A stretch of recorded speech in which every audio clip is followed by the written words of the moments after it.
From Recorded Future News and PRX, this is Click Here.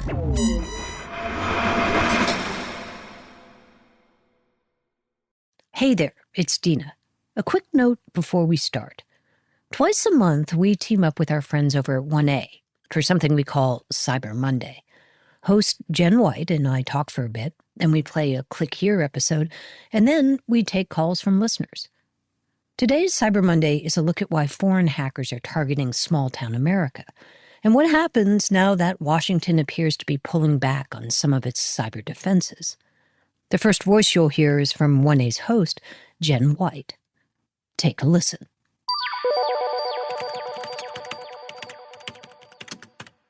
So let's start big picture first, Dina. When we talk about cyber attacks on utilities or companies located in the U.S.'s small towns, how common are these situations? It's getting more and more common, and it's definitely part of a pattern. You know, the federal government has quietly been tracking hundreds of these small municipal utilities, water, power, even 9/11 dispatch systems that have been probed and infiltrated by foreign actors. And both the FBI and the CIA have said that these adversaries, particularly Chinese state-sponsored groups like something called Volt Typhoon, are mapping local systems. And they're not looking to cash out right away.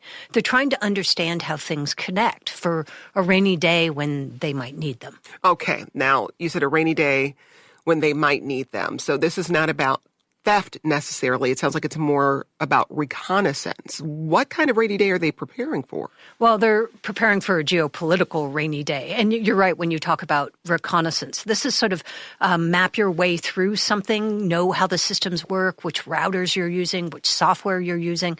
So if they know all that, then possibly if there's, say, an unpatched router that has an old system on it, that gives them an indication, oh, we might be able to get in there, build a back door. We might have malware that can take care of that.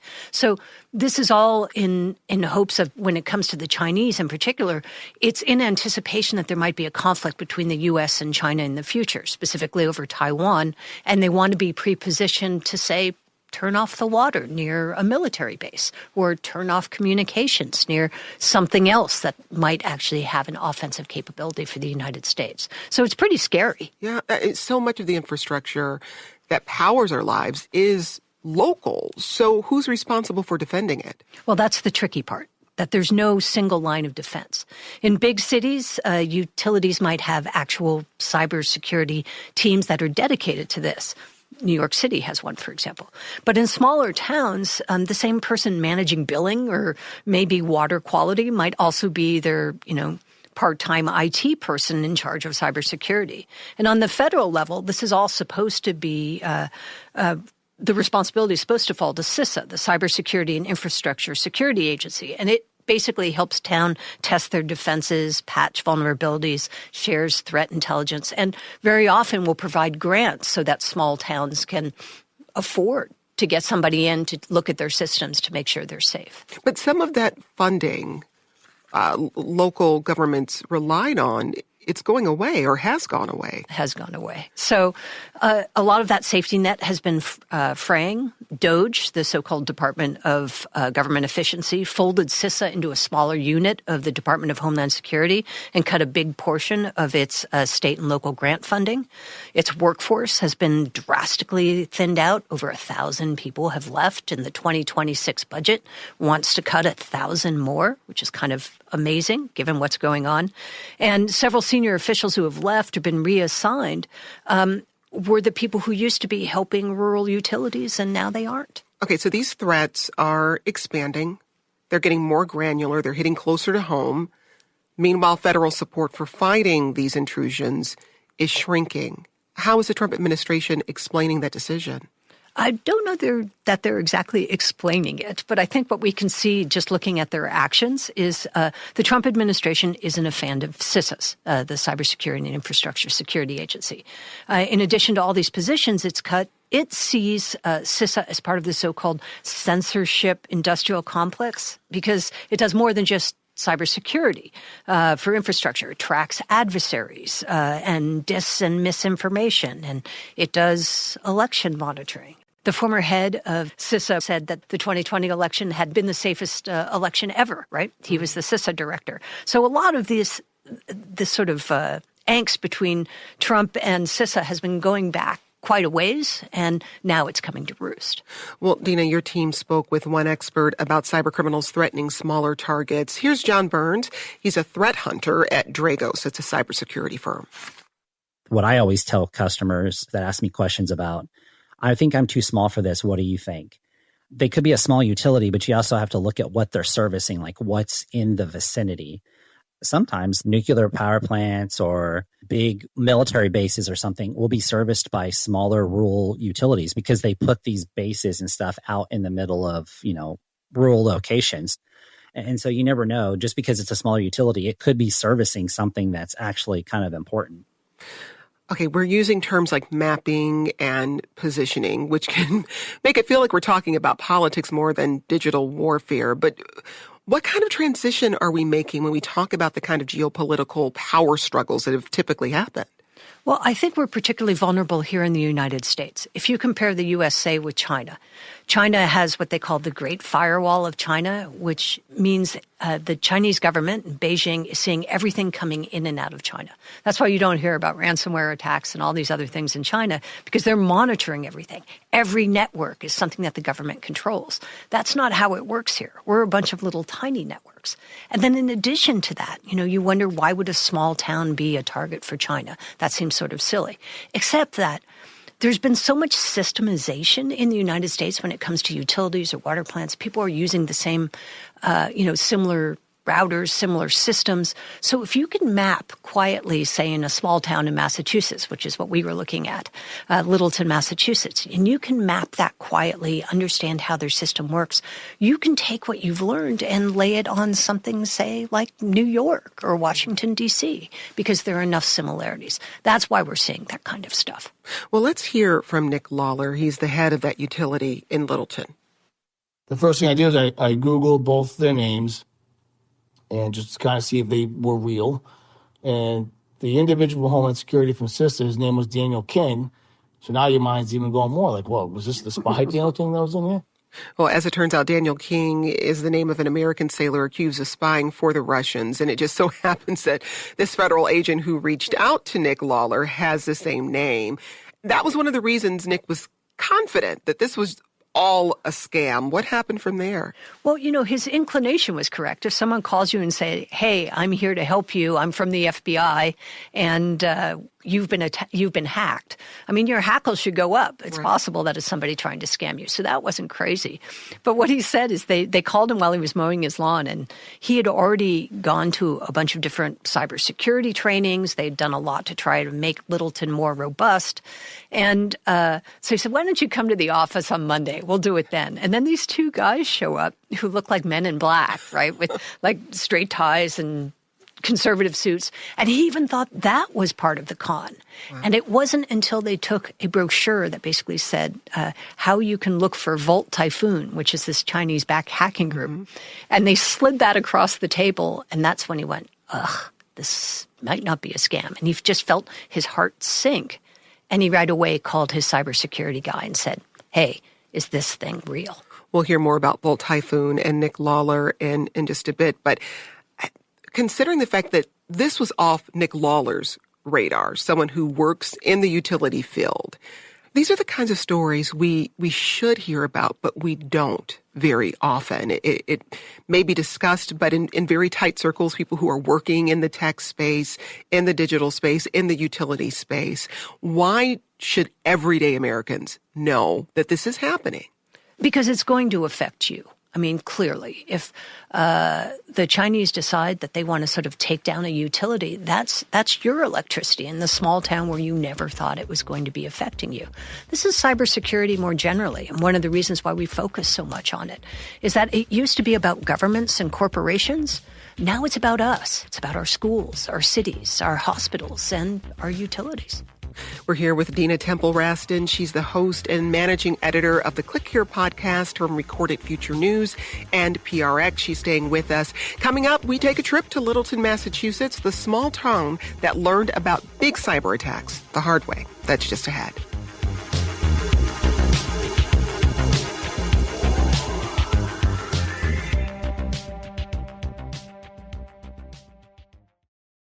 Support for Click Here comes from Monarch. Let's be real, most of us want to stay organized with our money, but life gets in the way. Now there's an app that finally makes it doable. Feel organized and confident in your finances with Monarch, an all-in-one personal finance tool that brings your entire financial life together in one clean interface on your laptop or your phone. Monarch does the heavy lifting for you, so you never need to touch a spreadsheet again. You can link all your accounts in just a few minutes. And if you're having a good year, with Monarch, you're not leaving money on the table. You'll save more, invest smarter, and hit your financial goals faster. That's why the Wall Street Journal named it the best budgeting app of 2025, and Forbes called it the best app for couples. Don't let financial opportunities slip through the cracks. Use code CLICKHERE at monarch.com in your browser for half off your first year. That's 50% off your first year at monarch.com with code CLICKHERE. This is Click Here. You're listening to a Cyber Monday conversation with 1A, WAMU and NPR's midday news magazine. We're talking about cyber attacks on America's public utilities. And when we say critical infrastructure, most of us picture things like big city power plants, oil pipelines, or the massive data centers that keep the internet running. But more and more, the attacks are hitting smaller, quieter places of that system. The water authority that keeps your tap running, the electric co-op that powers your street. And we've reported on one of those attacks in Littleton, Massachusetts. Take a listen.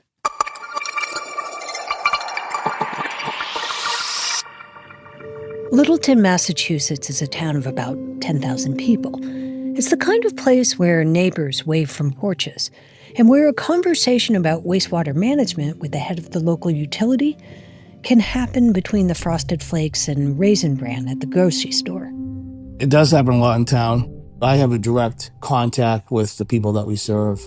That's Nick Lawler. He runs Littleton's municipal utility. He provides light, water, and power. It's not glamorous, but it matters. And that's what Nick loves about it. He provided essential service to the residents you serve, and then to have their appreciation for that back. I don't think there's many jobs in the country that you get that direct satisfaction from. One Friday afternoon in the fall of 2023, Nick was outside mowing the lawn when his phone started to buzz. The caller said Nick needed to ring the FBI. No real details, just call the FBI. So he did, and that's when Nick got the bad news. The voice on the other end said Littleton's utility had been hacked. And then, almost right away, the voice said, "Don't worry, I'm here to help." Nick just needed to give the voice some information. We need your personal email address, or if you can give us your personal email address, that'd be great. We then want you to click on a link. Now, Nick wasn't born yesterday. He didn't panic, and he didn't click. Instead, he hung up and went back to his mowing. Because if it was a scam, he wasn't going to fall for it. There's another reason Nick didn't buy all this. Littleton's utility wasn't flying blind when it came to cybersecurity. Far from it. We've always taken it seriously. We've presented at national conferences as what do small utilities do and how can you be prepared for these events. We had policies in place. We, had cyber insurance. We very much thought that we were leading the way. So they weren't just prepared, they were an example. So when the call came, it just didn't sit right. And what was going through your mind? That, this is ridiculous. I'm getting a scam right now. But still, you never really know. But, you play it out. He decided to call the local FBI field office himself. The real one, just to be sure. I called back to a number that I looked up online. I asked for that gentleman, and he answered the phone. "Oh, okay, Nick, you're back." Yeah, and it's like, well, what is going on here? Nick Lawler still wasn't convinced this was real, and he told the guy as much. "Listen, I can't comprehend what you're saying right now. It seems very fishy. If you're really who you say you are, why don't you come to our office Monday morning? I want you to tell me to my face." He hung up, and he figured that was the end of it. But then, on the Monday morning just before Thanksgiving, Nick Lawler was in his office, sipping coffee, checking in with his team, his usual morning routine, until I got a call from my front office saying that there's two gentlemen here, one from Homeland Security, one from the FBI. Did they look like feds? Yeah, they looked like Men in Black. You had two guys in suit and ties, collared shirts. I'm thinking in my head, did these two guys just go to the store and buy suits? And is this the trap? Like, what is the trap here? You keep trying to figure out because you're just so skeptical. Nick brought them back into the conference room. They put a pamphlet in front of me, and it's got nation-state actor, Volt Typhoon. Volt Typhoon, a Chinese state-sponsored hacking group known for quietly targeting critical infrastructure. And had you ever heard of Volt Typhoon before they gave you this literature on it? No. They explained the threat. They'd been seeing quiet probes into infrastructure all across the country, and it looked like Littleton was among the targets. And then they said they could help. But we don't need you to make a decision today. This isn't ransomware. This isn't something that's going to happen tomorrow. Enjoy Thanksgiving and then call us back. Yeah, that was kind of my response. I kind of laughed. Enjoy Thanksgiving. If this is real, how can I enjoy Thanksgiving? Nick definitely seemed like he was frazzled, but I mean, who wouldn't be when they got a phone call from the FBI? This is John Burns. He leads threat hunting at Dragos, a cybersecurity firm that specializes in threats like this. And months before, John's team had started working with Littleton, helping them beef up their defenses against cyberattacks. And then I mentioned Volt Typhoon, and I heard the sigh of panic. So I'm like, okay, well, at least that's real. Our adversary hunters were already tracking it as a threat group that was doing things out in the wild, but we hadn't seen it in any customer environments yet. Until now. John told Nick that Volt Typhoon doesn't leave many fingerprints. There's no ransomware screen, no ransom notes. There's no banner that pops up that says, hey, this is Volt Typhoon in your environment. Instead, they slip in like a ghost and then just wait. It's not a smash and grab with them. It's a long con. Dragos also had something most others didn't, a list of some 35,000 IP addresses that had been tied to Volt Typhoon in the past. So John and his team went hunting for those in Littleton's systems. I went in and started looking, and I very quickly was able to see that there was some really weird traffic going from a couple of their servers to some malicious IPs that were geolocating to China. So that's when I knew it was real. Now that Nick had confirmed that the threat was real, the question became, how did it happen? And it turns out, for as ominous as the threat sounded, a nation-state hacker in your network, the attack itself happened in the most pedestrian of ways. The vulnerability came from a third-party IT vendor. They got an alert saying, hey, we need a firmware upgrade because of a known vulnerability, and they never did that upgrade. So it was basically a patch that wasn't done. Correct. Yep. I would say within days of that vulnerability being known, Volt Typhoon had gained access. They probably ran some sort of algorithm that put us on a list of people they wanted to try to infiltrate. Needless to say, Littleton canceled that vendor's contract. But as John and his team at Dragos looked further, they did uncover one piece of good news about the hack. Now, they never did gain access to any customer information or our OT systems. OT, or Operational Technology Systems. OT systems control the physical world, like turning water on and off or managing safety sensors. If a hacker can control that, they can shut the whole system down. But in this case, the hackers had only made it into Littleton's IT systems, the part of the network that controls more virtual things, like email. And that was by Littleton's design. They had drawn the line between IT and OT systems and put a strong firewall between them. And that line held, so the hackers never had control over the physical plant. Now that they confirmed that they had an intruder, they got to work rebuilding the perimeter, patching the holes. We changed IP addresses, we changed structure, we got multi-factor authentication across the board now, new firewalls. The whole operation took about a month, And then, just in case, they ran a stress test. CISA, one of the government's cyber divisions, came back and did an exercise.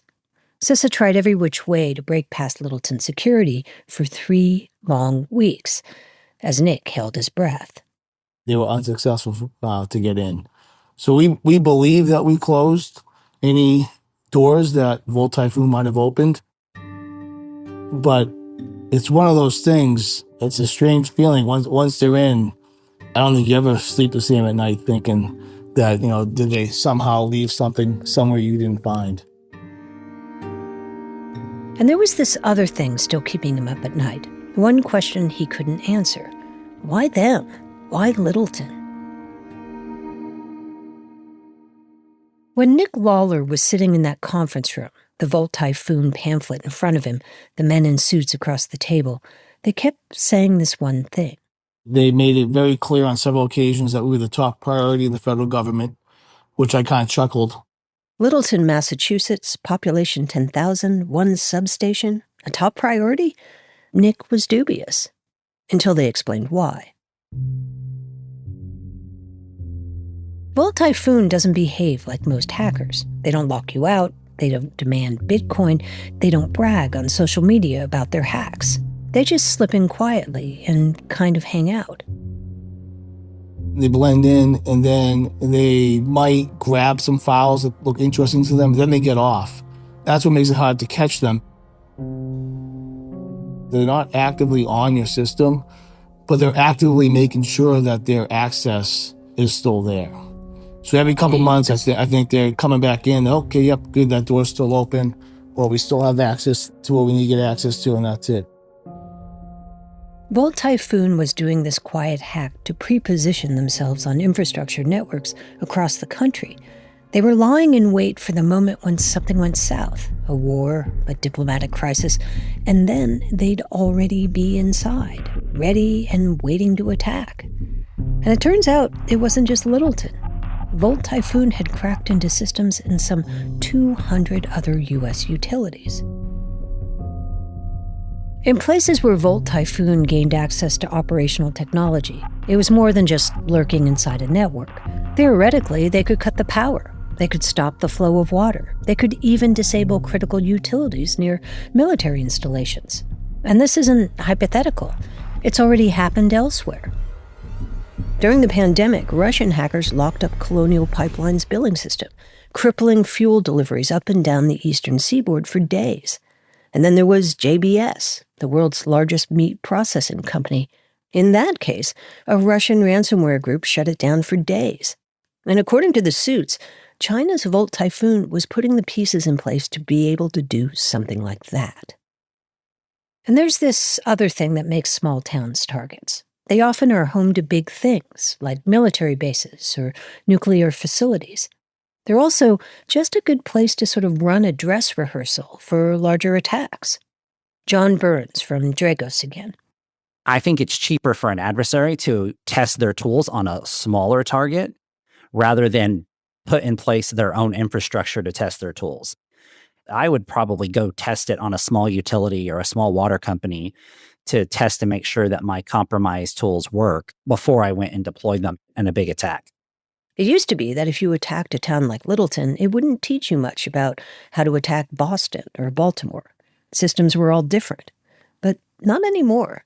It used to be very heterogeneous out in the world where it was like every control system was completely different. And if you compromised one, it was like, okay, no big deal. You really can't compromise another one just because you compromised this first one. It's kind of a one-off.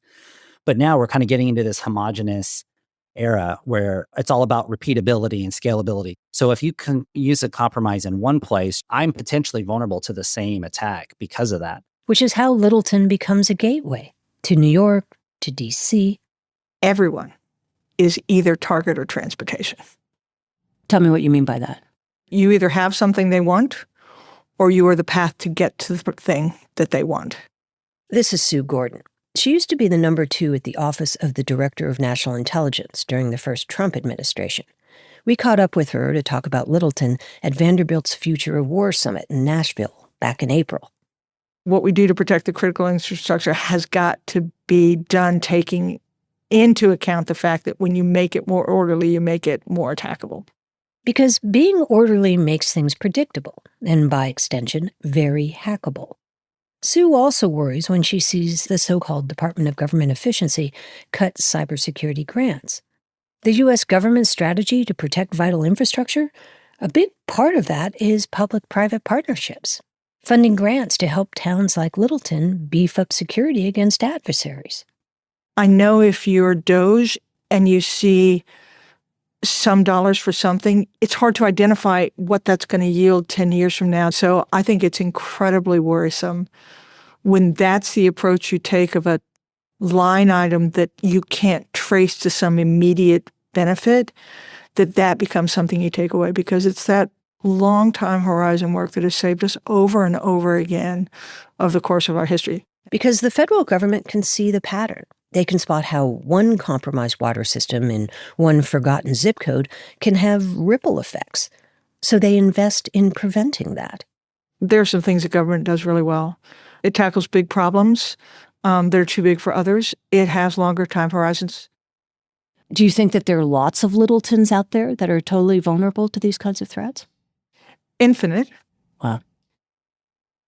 So that's why Nick Lawler speaks up, even when others don't or won't.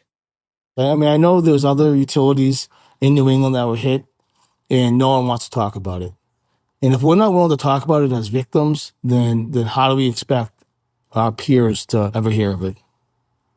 And I think the first reaction from the public is, how do you let that happen?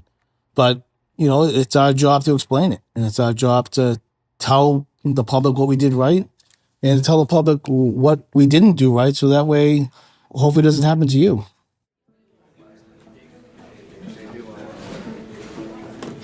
In September 2024, Nick took the stage at a cybersecurity summit for the American Public Power Association. And when I asked how many had heard of Old Typhoon, only half the hands went up. So this is a full year after we had been compromised.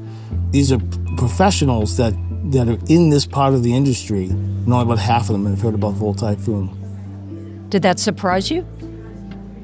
It doesn't surprise me, but it's unfortunate. And that's the part that sticks.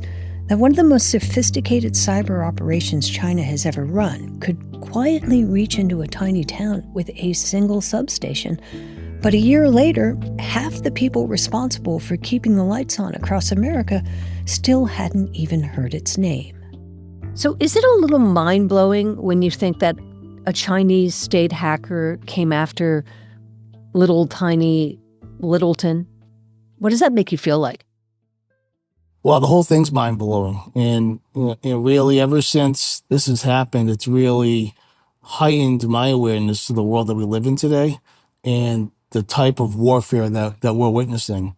And that's what this is. I mean, this is cyber warfare. I think James Comey had the quote, there's two types of companies in the world, one that have been infiltrated and compromised by the Chinese and one that doesn't know it yet. That's a story that aired on 1A from NPR and WAMU. Just ahead, how the federal government is preparing for this new age of digital geopolitics. And we hear from listeners. Stay with us.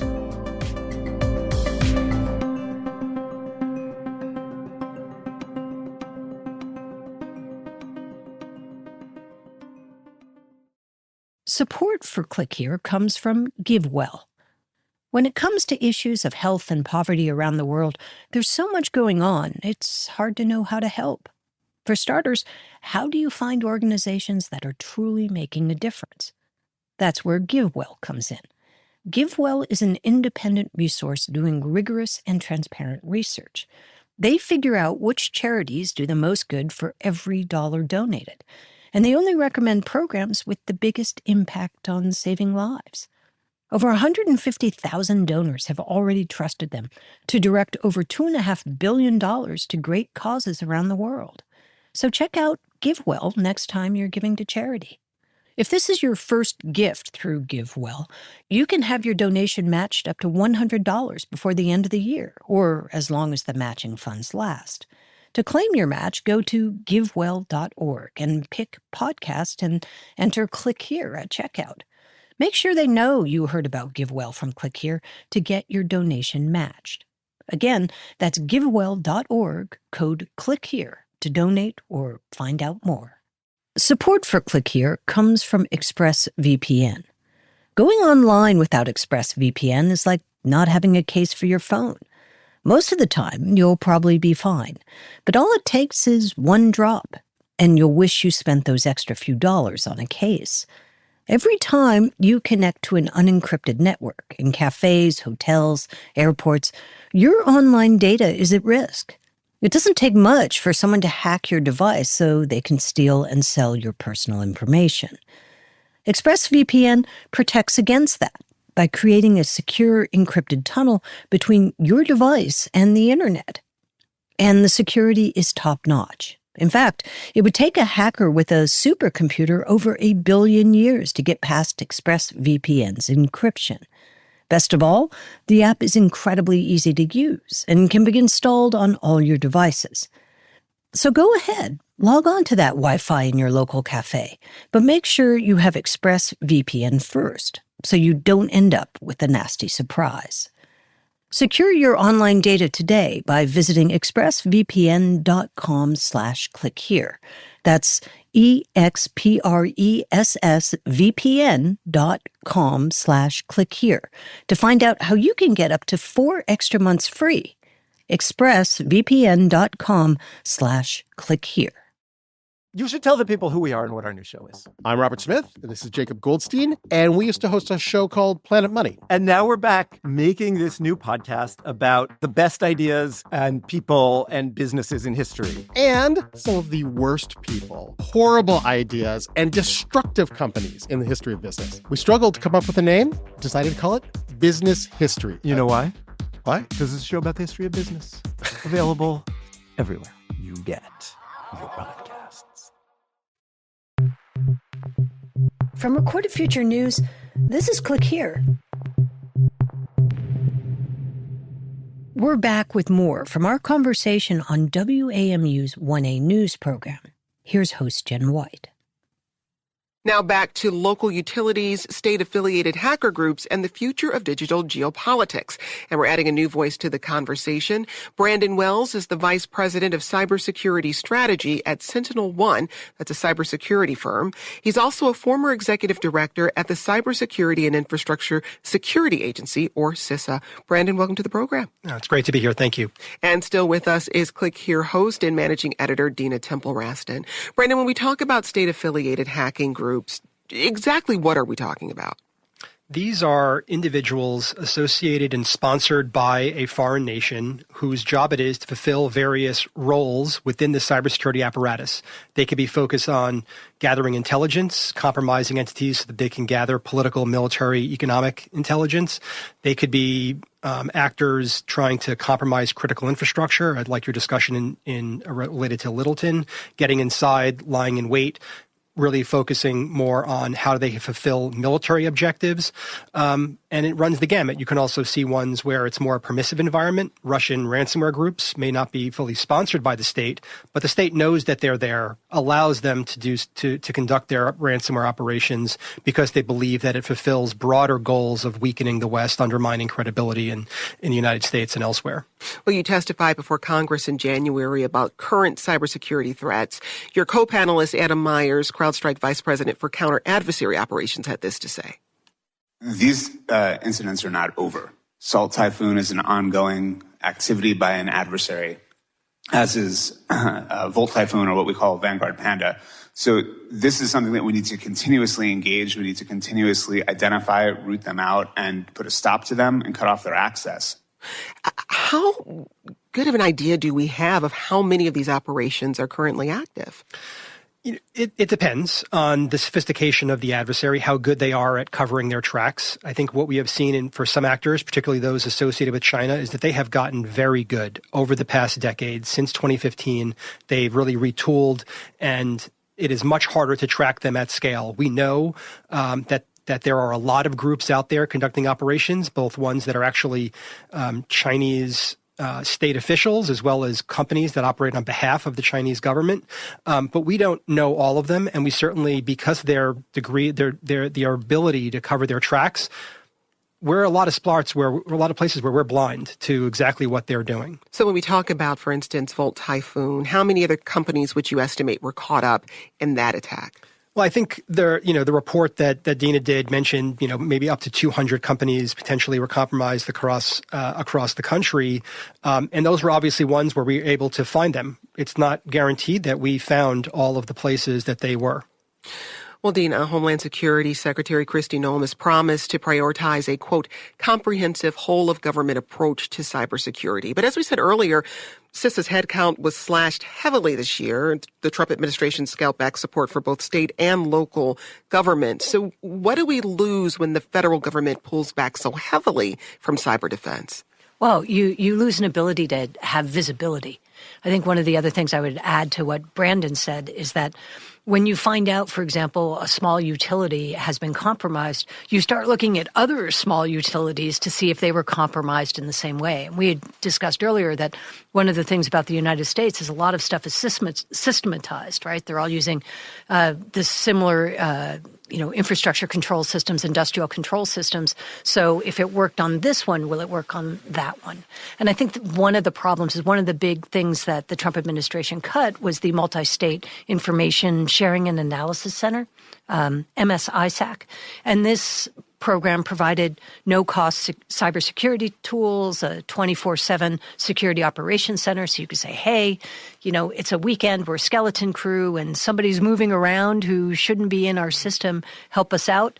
It was also threat intelligence for the state to share information. And with that gone, that sort of blinkers you a bit. Brandon, why is this cyberspace such a high priority for foreign adversaries like China, Russia, and Iran? I mean, it is a useful tool to help them achieve their goals in ways that are harder to see and where the response from the United States can be less clear. So if a foreign country had come in and deployed operatives and blown up a portion of Colonial Pipeline, it is almost guaranteed that that would result in some type of military action because that was a terrorist attack. But when a foreign adversary went in there, ransomware group operating out of Russia, shut down Colonial Pipeline for 2 weeks through a cyber attack, our response is much more nebulous. And so it feels for many adversaries that it is a lower cost way of achieving their same goals. Dina, your thoughts? Yeah. So David Sanger wrote a book called The Perfect Weapon, which was about cyber attacks. And the reason why it's the perfect weapon is because there's deniability. Attribution is really hard. We're getting better at it. It used to take a really long time to figure out who was behind something. Now it's taking less time. But because it's a gray attack, as Brandon was saying, the way we respond as a nation, the way they say, hey, it wasn't us, search me. We didn't do it. We weren't behind it. And there are different systems within Russia and China in the way that they do this. Russia uses basically cyber criminals. He says, as long as you don't attack us or anything that used to be in the Commonwealth of Independent States, it's fine. As long as nothing with the Cyrillic alphabet, you can do what you want. And in China's case, what they've done is because they're worried about instability, they've actually set up a kind of cyber hacking industrial complex. So there are all these tiny companies throughout China that the Ministry of State Security will say, hey, do us a favor. We'd like this. There's another interesting thing about China, too, is they used to have hackers who would go to these hackathons, you compete, capture the flag stuff to show how great you are as a hacker. China has actually asked them to stop going to these because China doesn't want them to find these vulnerabilities and share them with other people. They'd rather keep them. If companies in China find a vulnerability in their software, they have to report it to the Chinese government first so that they can exploit it. Well, that takes us to this email we got from Stephen who says, you mentioned, and this is something you alluded to earlier, Dina, the difference between the fractured control of U.S. systems versus the total government control of Chinese systems. The U.S. federal government protects our physical borders without infringing on citizens. Is it even possible to comprehensively protect our digital border in the same manner? Brandon, your thoughts? I mean, we have such a diverse critical infrastructure, base out there across the country. You could not have central control over all of it. We have tens of thousands of water utilities, of power utilities across the country, and you can't protect those in the same way. It is going to require a real whole-of-nation effort where the government has a role, where the private sector has a significant role, both the individual companies, but also the companies that manufacture the technology that underpins them, as well as our state and local governments that increasingly play a bigger role in the cybersecurity of the entities within their jurisdictions. But Dina, that sounds like it requires a lot of coordination. Where has that coordination typically come from? It's typically come from CISA, where Brandon was, and that they did a lot of that coordination, also a lot of education. So you realize, hey, if you see somebody, if your cursor is moving across your screen and you're not using it, there's somebody else who's taking control of your screen. Just simple stuff like that. And I think that I don't know that anybody ever thought that the government would solve the problem, but there was some idea that maybe there could be regulation where when you put out software, it actually has to be tested in a particular way. They're starting to talk about that, about cars now, right? You send an update over the air. We just did a story about this. And, you know, there's no regulation on whether that update has been tested in a particular way here in the United States. So I think that diffuseness, unfortunately, is working against us when it comes to trying to create a sort of bubble that will make the U.S. safe. I mean, John left this message on our app 1A Vox Pop. The next world war has already begun, and it's in cyberspace. It seems to me that it's being ignored by the breadth and scope of the United States government as well as the population. Brandon, we're talking about how hackers aren't just targeting major institutions anymore. They're going after these local entities. If you're a municipal utility or if you're a small administrative organization, how do you protect yourself? I think that there's two things. One is, as a country, we need to put more burden on the companies that provide the technology that create these vulnerabilities. In the case of Volt Typhoon, every single compromise was because of a vulnerability in a very small number of edge devices like firewalls or VPNs. So those vulnerabilities are the reason why Volt Typhoon was able to achieve the scale that they were. I think second is every small company needs to figure out how do they appropriately manage risk, whether they should be the ones operating and managing their network and managing the security of their network. And oftentimes it's going to be, how do I outsource this to a place that can achieve both the economies of scale, but also the sophistication of scale. I much rather have 1/10 of time of a really expert threat hunter monitoring my network security than trying to have a person who's really, really good at manufacturing something also try to part-time make sure that I'm putting in place the right cybersecurity. It's just not going to work in today's modern threat environment. That was part of my conversation with 1A host Jen White and Brandon Wales. Brandon is the Vice President of Cybersecurity Strategy at SentinelOne. He's also a former Executive Director at CISA. You can hear the full segment at WAMU.org. Click Here is a production of Recorded Future News and PRX. I'm Dina Temple-Raston, and our producers are Megan Dietrich, Sean Powers, Erica Gaida, and Zach Hirsch. Special thanks this week to 1A host Jen White and producer Chris Castano. Click Here is edited by Karen Duffin, fact-checked by Darren Ankrum, and contains original music by Ben Levingston, with additional music from Blue Dot Sessions. Our staff writer is Lucas Riley, and our illustrator is Megan Goff. Jesse Neiswanger and Jake Cook are our sound designers and engineers.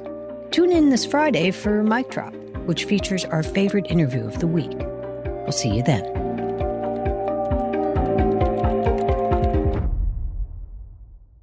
If you're looking for a daily guide to cybersecurity news and policy, sign up for the Cyber Daily from Recorded Future News.